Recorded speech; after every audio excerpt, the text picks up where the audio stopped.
Okay guys, as promised, I'm going to do a video going over the study guide for the quiz with you. So again, we're going to do the quiz Thursday of this week. You will have until Friday to take the quiz. And just like with our midterm, this quiz the questions from this quiz will appear on the final exam too. So when we do the final, it'll be the same questions from the quiz, not all of them. I'll take some of them out. There will be no new questions for this section. And then we'll also have questions from the final section that we're going to be doing on producing television, the television newscast next week. So talking about the study guide for the quiz, there are 4 different sections. So the first 2 sections, covering live events and story formats, that's going to be on the first PowerPoint we did when we came back from spring break, which was titled Reporting Live, Voiceovers, Packages, and Story Formats. So sections 1 and 2 go with the first PowerPoint from the class when we came back from spring break. So Section 1, covering live events. What is the best advantage broadcast news has over print? And that is going to be immediacy. If something breaks, broadcast can get it on the air immediately, whereas with print, they have to wait until, they actually print the newspaper. Okay, the second question. Which media is usually first to break a story? That's radio. True or false? When using notes on the air, you should write everything down word for word. That's going to be false. When you are using notes on the air, you want to have abbreviations and you want to have bullet points with the facts that you need to remember, but you can't write down your report word for word. Ad-libbing. Ad-libbing means that you are speaking off the cuff, that you are not reading from a script. So you're speaking without a script. That is ad-libbing. The dining table solutions. Remember the dining table solution? That was when we talked about when you are giving a report live on the air. The dining table solution means that when you're talking, you should tell the story in a conversational sense as if you were talking to your family around the dining room table. Okay? And then an IFB line. An IFB line is an interrupted feedback line. That's really all you need to know for the test, but I just want you to know that an IFB, an interrupted feedback line, is a line that reporters use to be able to talk to the station when they are out in the field. Okay, now we're going to move on to section 2, story formats. So, what is a reader? A reader is a story read by the anchor without the use of any pictures. Okay, so a reader is just words, no pictures. 4 reasons you might use a reader. You don't need to know all 4 of these. I'll probably ask you to give me 2 of them, but if you can give me more than 2, that may be worth some extra points on the quiz. You might use a reader if there is no video available, if the story is not important enough to require video, if the video would be dull or uninteresting. And also you might use a reader just to break up the pace of the newscast. Sometimes with newscasts, they get into kind of a monotonous pattern. It's just package, package, package, package. And sometimes it's nice to just throw a reader in there to break it up. This computer keeps trying to give me updates and reload, and it's kind of annoying. So I'm sorry if I'm stumbling around here a little bit. I've got an iPad and a computer and my phone going. So we're trying to get this done. The touch and go principle. So the touch and go principle is a principle about how you use video in relation to words. So the touch and go principle is the idea that you use the video to touch on the story, but then let the video tell the story without using any words to go along with it. So yes, you use the video, you touch on the story, and then once you get going, you tie the video and your narration together. A VO Okay, so what is a VO? So you can be able to define a VO pretty easily. A video is basically, a VO is a voiceover, and it's where the anchor reads the copy while video or other visuals are shown. So it's less than a package because you don't have any sound bites in there. You don't have any B-roll in there other than what is just being shown immediately on the air. When you guys watched that CBS newscast and they did the story about and showed the video of all the cars lining up to get to the food bank that had opened in Philadelphia, that was a voiceover. The anchor was talking and that B-roll was playing, but there were no other elements in it. There was no soundbite in it. There was no reporter stand-up in it, so it was less than a package. It was just voice-over B-roll video. So it's the anchor reading copy while video or other visuals are shown. That's a VO. When I say I want you to be able to identify that, on the quiz, you should expect to either have a link to a video that you have to watch or a link to a script that I want you to look at. And based on the information in the script or on the video, tell me, is this a reader? Is this a VO? Is this a package? Is this a VO SOT? What is this? Okay. How long are VOs? VOs are typically about 20 seconds long, maybe up to 30 seconds.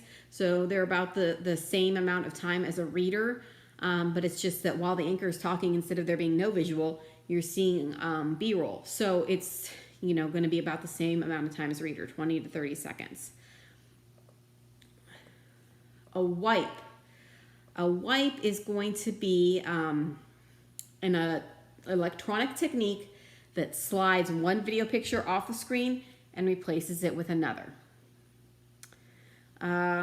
If you guys have ever been in the JCTV control room, I've shown you how to use wipes. It's just basically one picture slides off the screen, another picture comes up. Sometimes you have a clean wipe where one picture just comes up and one picture comes up and there's no fancy techniques to it. Sometimes you have a fade, sometimes you have a dissolve. Those are all different types of wipes, but they're all wipes. A soundbite. A soundbite is, again, words of newsmakers. A soundbite is the same thing as an actuality. So I will also accept actuality. It's also considered sound on tape sometimes. So soundbite, actuality, sound on tape, those are all going to be words of newsmakers. 3 things that a soundbite should contain. Okay, a good soundbite will have relevant information. It'll have good production aspects, which means it's lit well and the audio's good. So you have to have good video and good audio with television. And it lasts 8 to 14 seconds. So relevant information, good production, 8 to 14 seconds in length.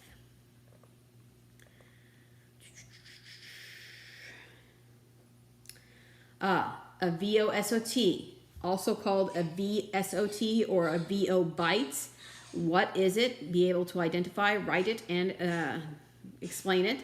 So basically, it's a video that has voiceover, B-roll, and a soundbite.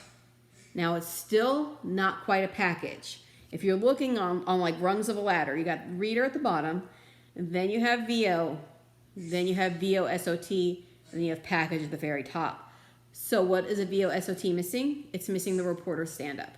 So you have the voiceover, the anchor reading the story. Then you have video that you show. And in that video, you also have some sound. It can be a clean soundbite from a newsmaker, or it could be natural sound. An example of a VOSOT in a newscast you watched. There was a story about the girl who was working in the drive-thru, and her principal drove through the drive-thru and told her while she was working that she was going to be the valedictorian that year. So they had the anchor reading the story, and then they started to show some video. And then when they got to the part where the principal was in the drive-thru and you heard the girl saying, like, oh my God, I'm so excited. That was the sound element. That was the SOT element, sound on tape element. So that made the story a VOSOT. Now, if a reporter had come in and introduced the story and done a stand-up, then that would elevate it to a package. But since you didn't have that reporter stand-up in there, it's still a VOSOT. Okay. And again, if I show you an example, either scripted or a video link, and I ask you, be able to identify what kind of story this is. Okay, split page format. Split page format is going to be the format for a TV script. So I want you to describe the various elements of a split page format. So for a split page script, you have 2 columns, and you should know that on the right is the audio column, and on the left is the video column. I also want you to know what you put in the audio column and what you put in the video column. So in the video column, you're going to put your slug, which remember is basically that identifying information in your story. The title of your story, date, the time, and the reporter initials that are writing it. All video and audio instructions go in the video column.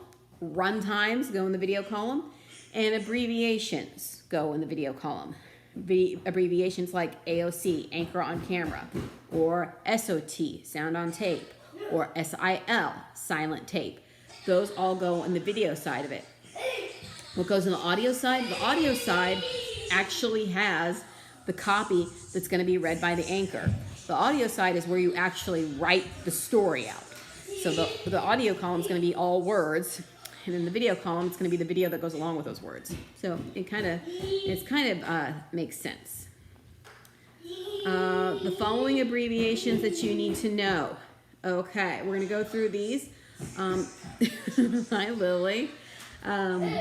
If you want to make this easier on you to find the abbreviations, again, they're on the first PowerPoint. Slides 22 and 23 will have that list of abbreviations you need to know. But OC is on camera.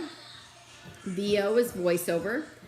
SIL is silent footage. This is often used in combination with the VO symbol. So if you see an abbreviation that says VOSIL, that means voice over silent footage. So that means that the anchor is talking while some silent video is playing in the background. SOT means sound on tape. ENG is electronic news gathering. Font, FONT, is names, titles, or other information superimposed over footage. And then SLESSADDA, those are pictures or graphics of some sort that are shown next to the anchor. All right, I think that's all of them. Okay, what does pad the tape mean? Pad the tape means that tape editors cut more footage than a writer requests. So let's say you have a package and you want 20 seconds of footage to play at the end of your package. If you pad the tape, that means that the editor might put 30 seconds of footage on there, just so that if the reporter has to keep talking and it takes a little bit longer than you anticipated, that the video doesn't stop, that there's some video that keeps rolling as the reporter keeps talking. A tag is the final sentence of a story.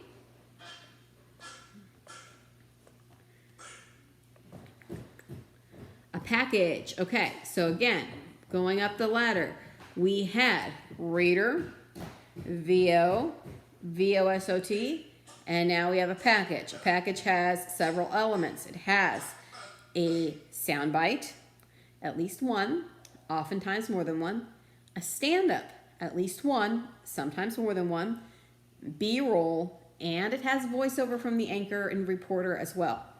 Okay, so it has those 4 elements. It has sound bites, stand-ups, B-roll, and voiceover. And a package is usually 90 to 120 seconds long.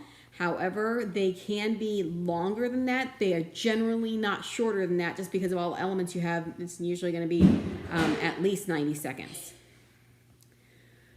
Okay, so I said a package has to have a stand-up. What is a stand-up?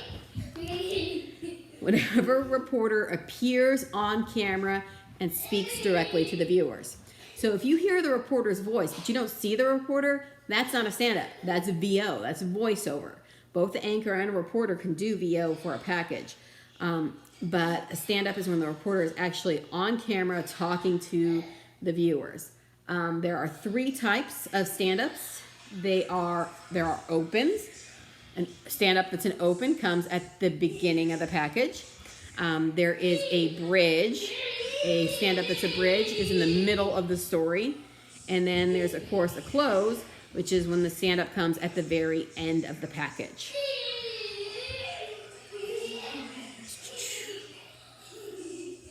Sorry, my children are being loud. Hopefully you can still hear me. Okay, a bridge stand-up. Why would you want to use a bridge stand-up? You would usually use a bridge stand-up when there are two different things in a story that you are putting together. So say there's two different locations in the same story. So if you're doing a story about a doctor and you have a little bit of coverage of the doctor at the hospital, and then you have some footage of the doctor at home. You might do a bridge stand-up to bridge those two aspects of the doctor's life together. So for instance, the first part of the package may be showing the doctor at work at the hospital. Then the reporter comes on in the middle of the story and says, okay, now we're going to see what the doctor's life is like at home. And then you do the second part of the story where the doctor's at home. So use a bridge if there's two physical locations. If there's two sets of issues, this is especially true if you're talking about a political story. You know, Donald Trump's running for president, so you do a little piece of your package on Donald Trump, then you do a bridge, and then you have Joe Biden over here. Or if there's two aspects of someone's life. So say someone who by day is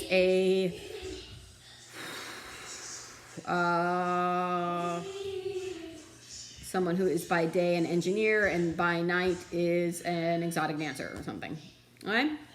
So it's if there's two things, two locations, two sets of issues, or two aspects of someone's life. So that's when you would use a bridge stand-up. The tricycle principle. Tricycle principle is keep yourself out of the story if there's no practical reason to be there. There was one story we watched on CBS about the restaurant workers who were, facing hardships and everything because of the stay-at-home orders. That had all the elements of the package, except the reporter never did a stand-up in that. We saw one shot of the reporter one time when she was asking a question.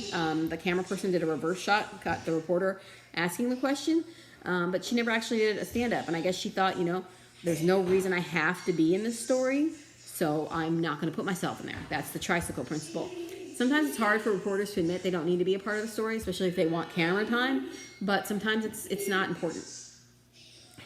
Okay, SOC, be able to identify and write one. So an SOC is a standard out cue. And remember, standard out cue is how a reporter ends the package. It can either be with a stand-up or it can be a voiceover. But the standard out cue is when they give their name and the name of the station. So this is Gloria Inlow for JCTV News. Or for JCTV News, I'm Gloria Inlow. Or Gloria Inlow, JCTV News. Standard out cue is basically your name and the name of the station. Okay, so that does it for the first two sections of the study guide. So that does it for the first PowerPoint we did. So the second PowerPoint we did, interviewing and covering planned events. That's going to be the second PowerPoint we did. So it's a PowerPoint that I posted the video on last week. So the biggest section is going to be here on interviewing, and then covering planned events is just a few questions at the end. So we're on section 3, interviewing. So what are the 3 types of interviewees that we discussed? Let's go ahead and pull that information up here. My computer is being screwy.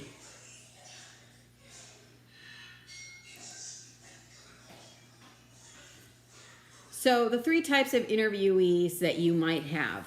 One type of interviewee you might have is man on the street. This is when you're doing man on the street interviews and just wanting to get, kind of the common man's opinion on some type of topic. Generally, when you do a man on the street interview, you're not looking for something super serious or super informational. And usually you do man on the street interviews when it's not a very serious topic. But sometimes it can be serious. It's like, what do you think of Donald Trump? What do you think of Joe Biden? Or what do you think about, stay-at-home orders, that sort of thing. You have man on the street interviewees. You have experts. This is going to be usually what you need for a story that's serious. And hopefully, at some point you are doing a serious story. If you're doing a story on the coronavirus or on the economy, you're going to want to talk to an expert to get an expert soundbite. And then the final type of interviewee is going to be an eyewitness. So this is someone who actually saw something happen. A lot of times you'll use eyewitness interviewees if there's been an accident or a fire or something that you didn't see with your own eyes, but someone else saw it with their own eyes and can explain it. So man on the street, experts, eyewitnesses. What is the goal? When you're you're interviewing someone, what are you wanting to do?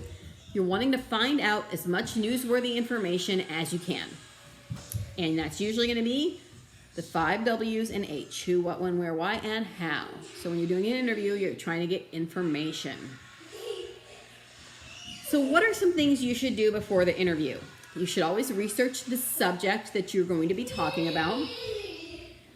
You should identify the type of information you're going to need. So, you could say, oh, I'm going to do a story about the coronavirus. Well, that's a humongous story. What aspect of the coronavirus are you going to cover? Are you going to cover the number of confirmed cases, the number of deaths, the symptoms, ways to prevent it, how it's affecting a certain industry, how it's affecting people, whether the states and the president are going to be in a competition over who says when it's over. So you have to identify what type of information you need and figure out the information that you need. And when you figure out the information you need, you got to have some questions that you actually write down. Physically write down the questions.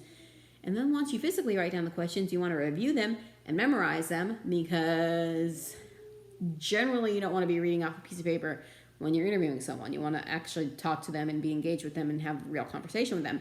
Not to say you can't have notes, but it's a good idea to know what questions you want to ask. Okay. That's what you should do before the interview. Warming up, and the pros and cons of warming up. So warming up is when you give your interviewee the questions ahead of time. And again, that's a sign of amateur hour. I am not a fan of warming up. The reason I'm not a fan of warming up, cons, is it can lead to controversy. Can kind of look like you are not getting honest reactions from people. Leads to rehearsed answers, and it doesn't give you, the reporter, the ability to ad-lib. If you're doing an interview and you're actually doing a good interview and getting good information from someone, there's going to be times when a question that you hadn't planned to ask pops into your mind based on the answer the person is giving you. But if you gave the person all the questions ahead of time, then you don't have the ability to ask questions that are off script. Some of the pros of warming up: it could give someone time to collect their thoughts. The only time I would say someone deserves time to collect their thoughts is if it's like the victim of a tragedy and you want to talk to them about something. There was one time when we were covering a murder trial in Springfield, and we talked to the victim's wife frequently. Because, when there's a trial, it drags on for years. And this poor woman, talked to the press when the incident first happened, and then when the suspect was arrested, and then when the suspect was arraigned, and then they had pre-trial, and then they had the trial, and they had sentencing. So, if it's a sensitive situation like that, there might be some leeway there. Also, it would lead to a more relaxed interviewee. I will also tell you one thing that's kind of like warming up, but it's generally accepted principle.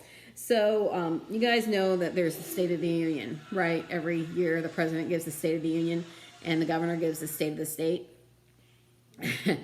Lawmakers, so members of Congress, are given the actual text of the speech of the State of the Union ahead of time so that they can read it before the actual State of the Union is given. And so they know what the president's going to say if they've actually taken the time to read this thing. And it is generally accepted practice that you call your state senator or state representative. So, for instance, in Missouri, our state senator was, we had Roy Blunt, we had Claire McCaskill for a while. It's not the case anymore. Josh Hawley took over for Claire McCaskill. But back when I was a reporter, it was Roy Blunt and Claire McCaskill. And before the State of the Union would air, so let's say it came on at 8 o'clock at night. So around 4 o'clock, we'd call Roy Blunt and we'd call Claire McCaskill and we'd be like, what are your reactions and thoughts about the president's State of the Union speech? and they would give you their reactions based on what they have read of the transcript. The actual thing hadn't happened yet, but they had read it, and so they knew what their reaction was going to be, and so they give you that interview ahead of time, and then you hold on to it until after the speech actually airs. And what that does is that means immediately after the speech airs, if he goes on at 8 o'clock, you can come on at 8:30 and say, and this was Senator Roy Blunt's reaction to the State of the Union speech. And it's just a way for reporters to get the interviews that they need without, two senators in the state having to talk to every news organization in the state immediately after the State of the Union. So it's a little bit like smoke and mirrors, but I mean it's authentic. They don't get the questions you're going to ask ahead of time. They just get this transcript, the speech ahead of time. They can read it, they can develop their thoughts, and then they can answer whatever questions you might have about it. So you didn't need to know any of that for the quiz, but I've always thought that was interesting. Okay, what kind of information should you get or not get when you are doing an interview? So the type of interview that you or the kind of information that you want is you want information not already known to the public or to the reporter. That's the information you do want. Stuff that no one else knows yet. What you do not want is you do not want biographical information. You don't want boring facts, so that's why I was telling you when you write your interview questions, don't ask questions like, what's your name? What's your hometown? Stuff like that. Don't need boring biographical details. And one thing you do want, if possible, is to capture emotion. Technical concerns. Okay. So there are two aspects of technicality you need to worry about. You need to worry about your video and your audio. So with video, do you have enough space to set up the subject to shoot them? Is it aesthetically pleasing? Is it just a plain boring white background? Or is it a dirty utility closet? Or is it a nice setting? Also, are there any computer screens on that you need to be wary of? Also, are there any open windows that are letting in too much light? The audio aspect that you need to be worried about. Can you hear? And what type of mic are you using for the interview? Are you using a handheld mic or a lav mic that clips on the person's clothes? And is there any background noise that you need to worry about? Should you avoid yes/no questions? Yes, you should avoid yes/no questions. Yes/no questions are not good. And I want you to be able to rephrase a yes/no question. So I might say, how would you rephrase this question? Do you like farming? That's a yes/no question. Do you like farming? Yes or no. That answers the question. Generally does not elicit a good soundbite. So instead of asking, do you like farming, you could say, what do you like about farming? Instead of, did you see the accident? Yes and no both answer that question. Instead of saying, did you see the accident, you could say, what did you see? Okay, and that generally requires the person to give you a little bit more than a one-word answer. A leading question and a slanted question. Okay, a leading question is a question that leads the interviewee toward giving a particular response. I may give you an example of a leading question and ask you, is this a leading question or a slanted question? An example of a leading question, it sure is hot this week, isn't it? You're leading the interviewee to say, yes, it is hot. You want to hear them say, yes, it is hot. A slanted question is a question where only one answer is possible. What's your reaction to A-Rod admitting he used steroids? Okay, what is your reaction to Roseanne using the N-word? Really only one response you can get there.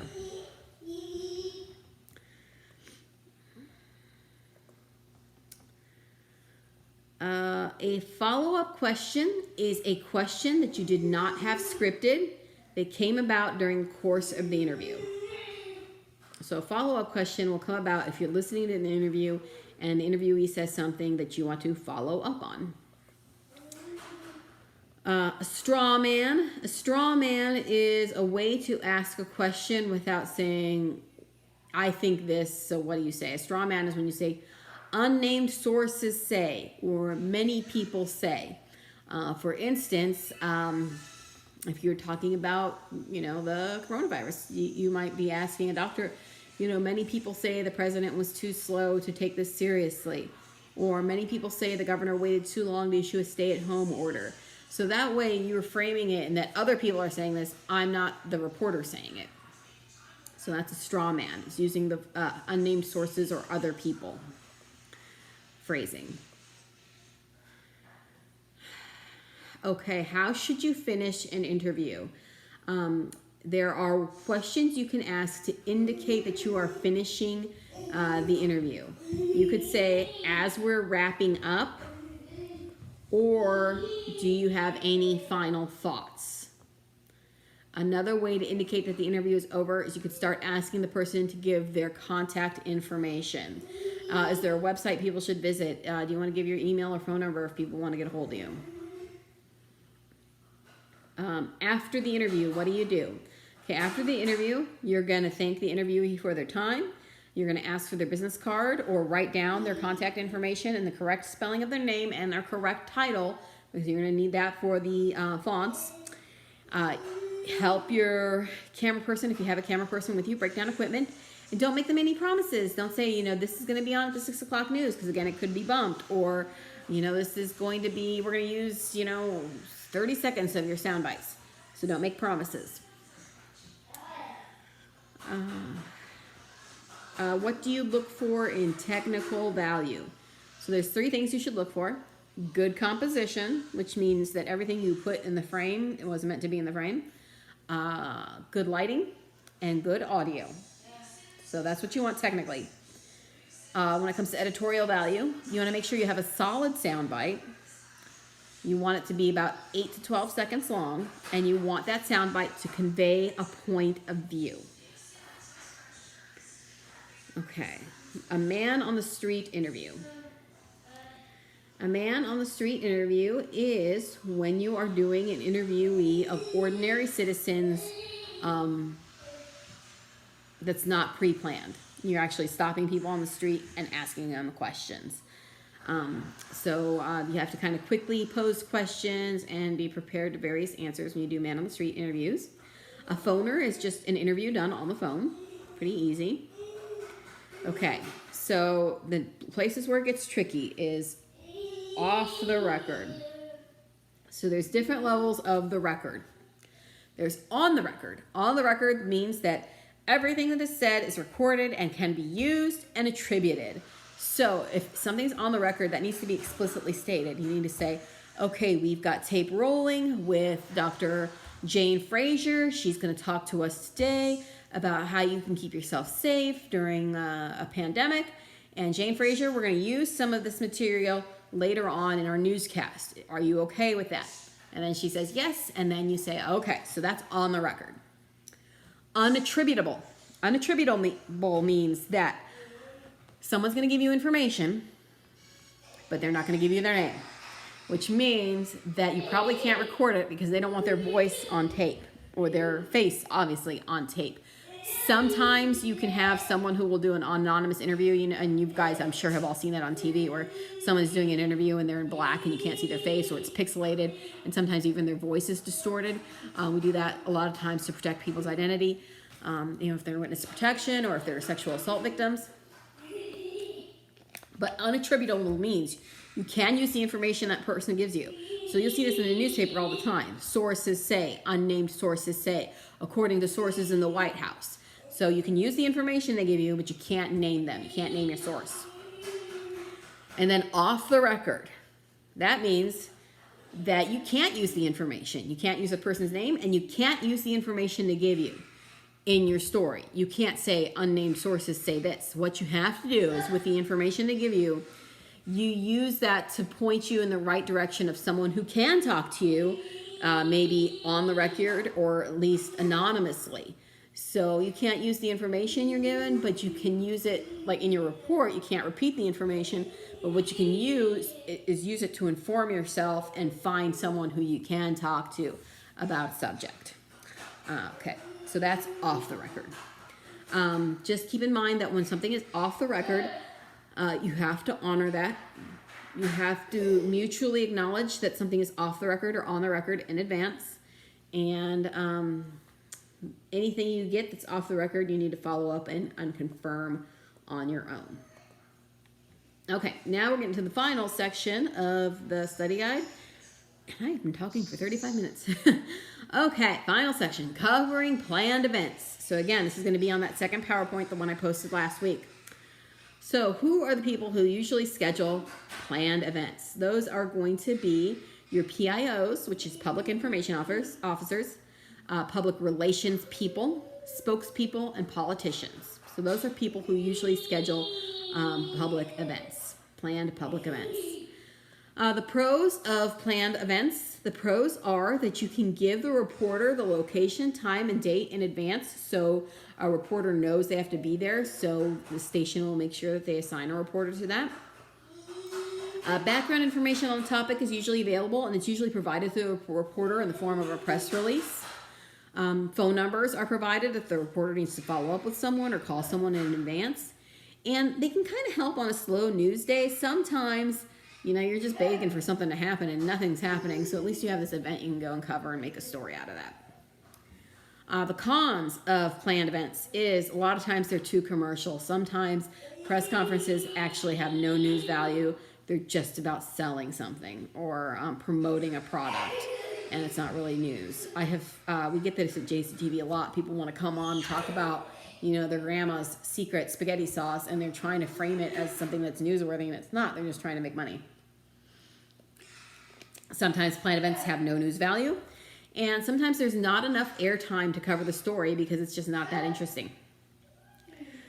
So with press conferences, what can hurt the story? And by hurt the story, I mean that it's hard for you to put a story that's interesting together. A lot of times it's hurt by there's a lack of good visuals. 3 people sitting at a podium and talking and not having anything visually interesting in the background, it's hard to get good video out of that sometimes. And also it can be kind of monotonous at times. Monotonous a lot of times is what happens like in meetings, like city council meetings and school board meetings. Those can be very monotonous. Types of promotional press conferences. Okay, so promotional press conferences would be things like ribbon cuttings, grand openings, and groundbreakings. So this is when stuff opens or stuff is going to be built. Ribbon cuttings, grand openings, groundbreaking. If you are going to go to a promotional press conference, you would do your interviews after the fact.